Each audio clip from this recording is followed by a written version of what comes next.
Don't mind me in the same outfit for a lot of my videos because I'm going to be taking a lot today for like when I don't have like anything to say and post. I'm going to try to post at least once a week. But today, I'm going to try to get better set up too. Should probably clean my middle room, but I haven't yet, so I'm here. But today we are reacting to Paste Magazine American Horror Story seasons ranked from worst to best. You kind of can't see it, but I'm reacting on my iPad. I haven't read this now, and I'm gonna be reacting to what? Okay, let's see what the worst is. Oh, it only has 9. So I think this is before season 10 came out. Oh yeah, it's from like August 18th. Okay, here we go. Number 9 is Cult. Perfect. That's my least favorite too. Roanoke. Number 8. Okay, I see you, girl. I did not like Roanoke. I think the good part about American Horror Story is you know these characters for a lot of episodes, right?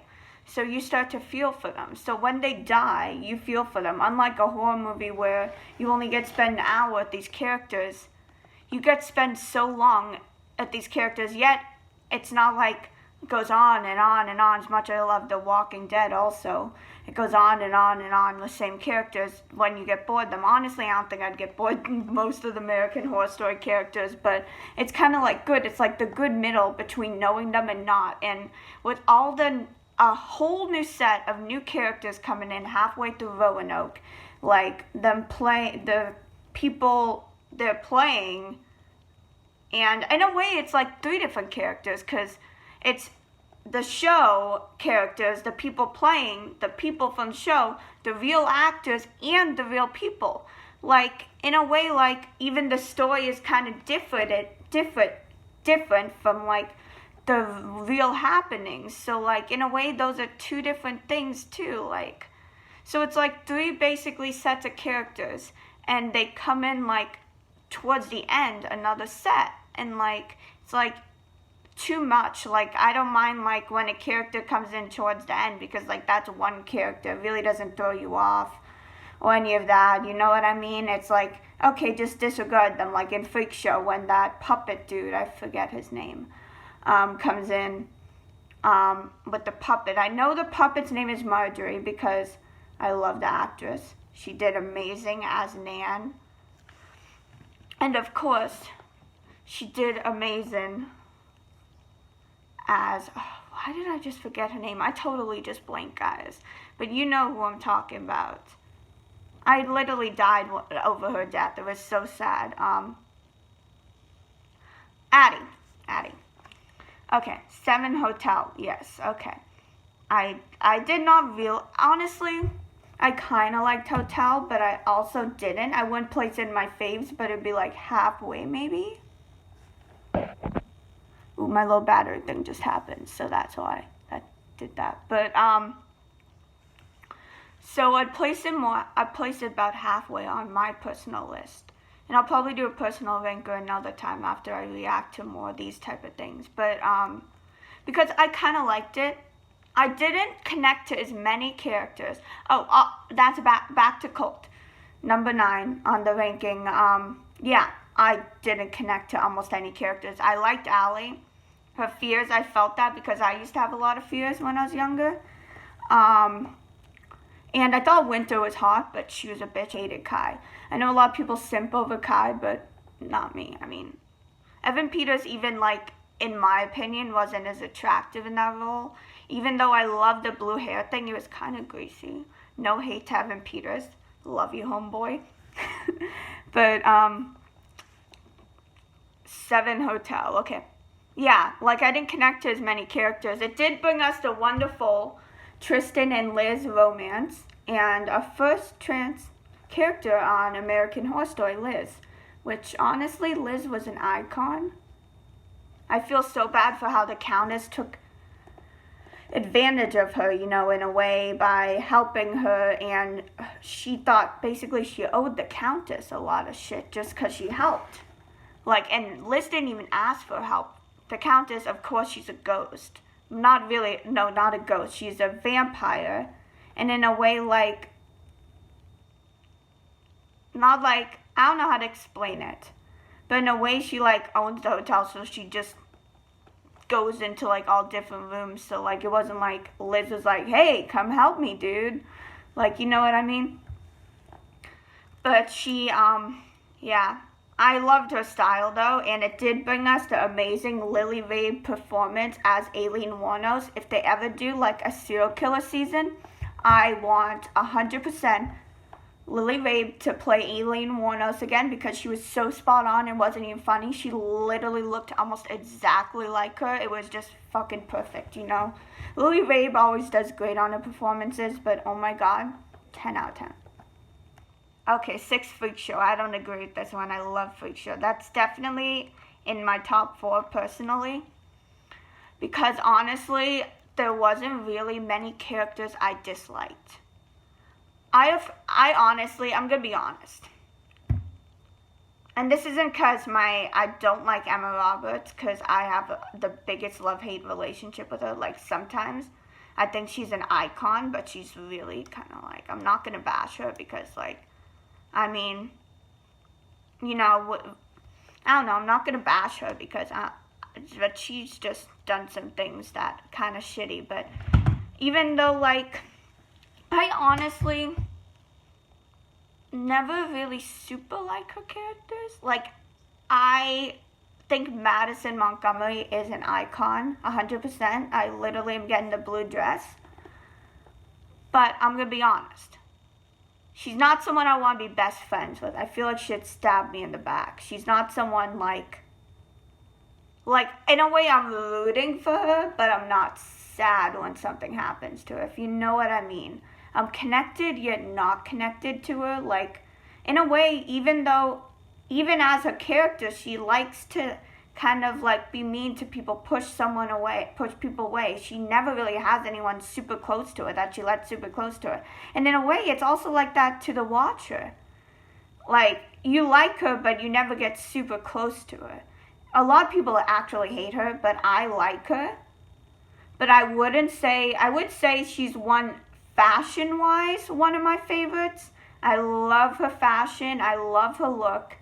All her looks are iconic. But I wouldn't say personality-wise she's one of my faves. But back to Freak Show. Emma Roberts' character, I forget her name. Oh my gosh, but I know she was the tarot reader, the mystic. Esmeralda, that's the name. I didn't like her, how she treated Jimmy. But at least she treated Jimmy like that so we could get Bet and Dot with Jimmy because iconic, one of my favorite couples. And Freak Show brought a lot, you know. It made Pepper, Pepper became a side, basically, from 2 seasons. And that doesn't happen a lot, and that's pretty cool. We got to know Pepper a lot more. If Freak Show didn't exist, we would hardly know Pepper. And Pepper is a great character. Poor soul, poor girl. She got wrongfully accused of killing a baby, but that's really in asylum. But honestly, Freak Show brought us a lot, and it's like really sad they put it at 6. It's a lot of people dislike the show. I feel like it's because it's like it's in a way you can't pinpoint it. You can't say it's the most goriest season, but you can't say it's the least goriest season. You can't say it's the most scariest season, but you can't say it's the least scariest season. It's like a middle season, but in a way, there's kind of a comfort in it, you know? And there's a balance. And you need balances in life in a way, too. You need the yin and yang. So in a way, Freak Show is kind of like a very balanced season. I feel like people a lot of times want extremes, especially in horror. And it's kind of nice to have a break from the extremes, you know what I mean? I love the extremes. I'm one of those people, but Freak Show, in a way, even though it's balanced, it didn't make it boring.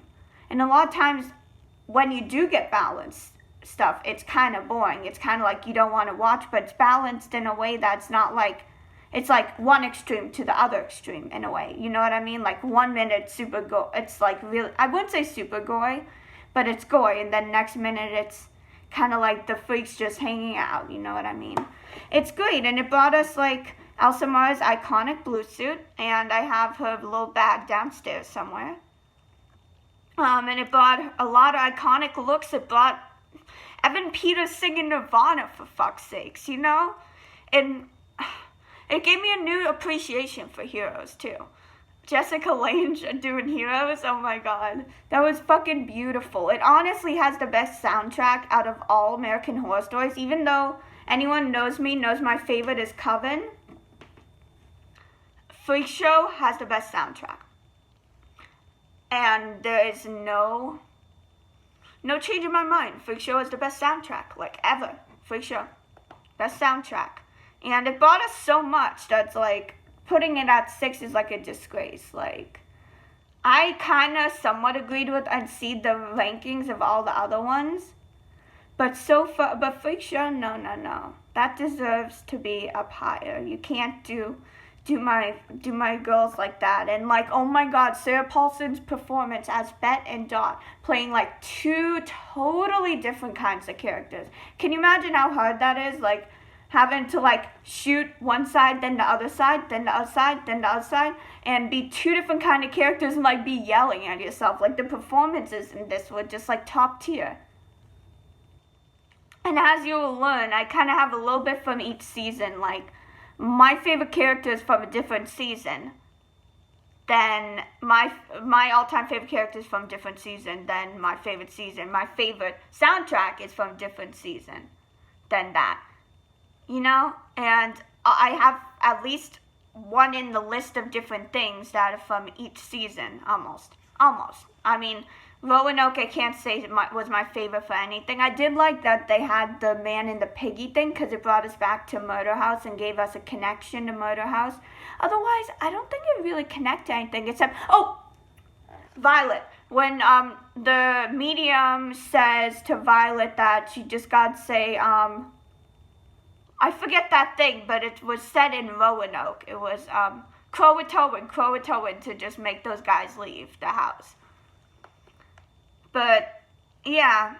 Okay, 1984 is number 5. No. 1984 was good. I honestly really, it's like, again, it's like a season people love or they hate. I really liked. Sometimes my mind just, when I'm rambling on, my mind just doesn't work. I promise you, I know all their names. My mind just sometimes doesn't work when I'm rambling because one thought is before the other and like, you know, all that. But it brought us, Cody Fern's first performance, which was definitely something in the AHS verse, but I don't think it's lingered as much stuff in the AHS verse and gave us as much stuff as Freak Show. Like, it literally, Freak Show gave us a whole storyline with one person being in 2 storylines. It gave us like the most biggest connection, I have to say, in all AHS verse. That's the biggest connection ever. I don't know about anyone that's appeared fully in 2 seasons. Yes, Lana Winters has reprised her role in other ones. Yes, Billie Dean Howard has been in other ones, but they weren't in the full seasons. It's the only seasons to have a character in fully 2 seasons, you know? But yeah, the AHS season 9, 1984, number 5. I don't know if I agree with that. Maybe I would have put it at 6, personally. And I would have put Freak Show up way higher. But it did have some great things. I mean, I'm excited to someday go to Camp Redwood, get a little custom-made camp counselor t-shirt, you know? Oh, fuck, I'm mad. Coven is at number 4. Don't do my babies like that. That's my favorite season. Coven has brought us so many iconic things. I'm dead-ass getting a Bitchcraft tattoo on my thigh, and I currently have a Coven tattoo. It's my first AHS tattoo. I went to NOLA just to see everything, American Horror Story from Coven. And I saw some Freak Show stuff, but most of the Freak Show stuff was closed down. But I did get to see the diner that they said that the famous Pepper Meatloaf, and Elsa Mars saying stars don't pay. Those famous iconic things. I did get to see that one, but yeah, Coven is 100% my first favorite. Like, it brought us so much. It brought us the iconic MILF, Fiona Good. And yes, I said MILF. Fiona Good is a MILF, and you can fight me on that. And it brought us literally, oh, my sweatshirt. Like, does this not give it a, oh, wrong side. Wait.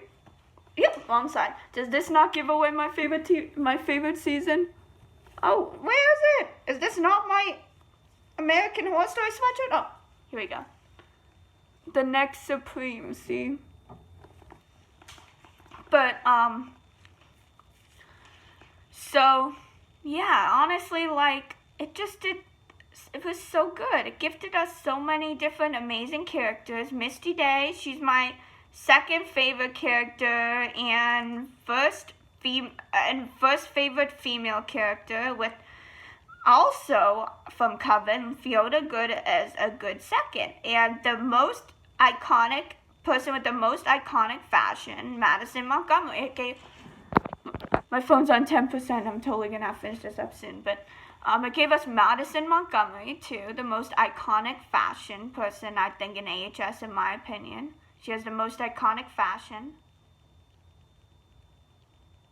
Apocalypse at number 3. I don't agree. Apocalypse was pretty good. I loved getting to see my boy Tate again, of course. Getting to see my favorite Coven members. And then see Madison talking with them was kind of iconic. And the Easter egg, the iconic Easter egg, there was a family named Montgomery that used to live here. I never connected the dots till then, and to this day, I am 100% sure Madison somehow is related to Charles Montgomery. 100% sure Madison somehow is related to Charles Montgomery.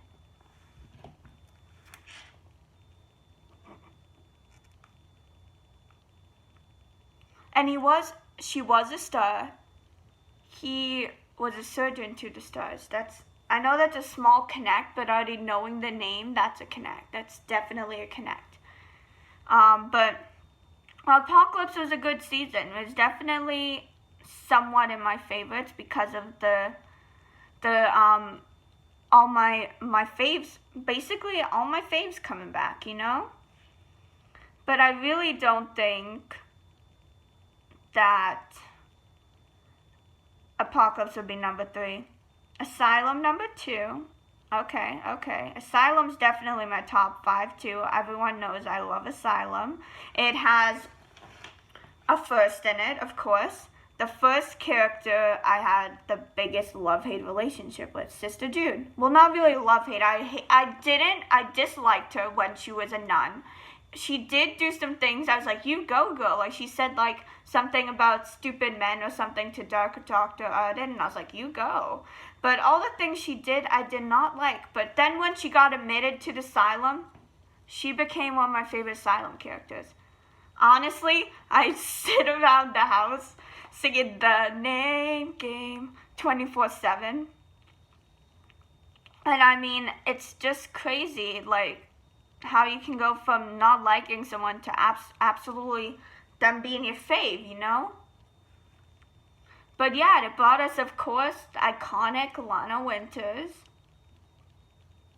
And yeah, that's one of my favorite seasons too. I think Coven should be higher, and I think Freak Show should be higher.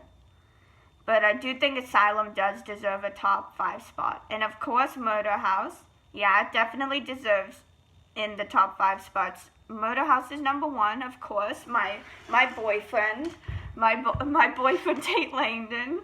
Yeah, he's like my hugest TV crush. He's my top favorite character in all of AHSverse. I love Tate to death. Even though the things he's did we all know is the house. We've heard this 3 times about, or 2 times, and people keep writing this off, of course, because they always need a villain. Every season, you always need a villain. And what are you going to say? The house is the villain? So they pass it off on Tate, just like the house passed evil on Tate. And it's like, in a way, it even shows, like, how Tate was like, it was too, how, I just forgot the name. Michael was too even evil for him, like, you know what I mean? And then, the multiple times it's been mentioned it was the house, yet people still like to believe it's not. So yeah, this is my take on this, so bye everyone.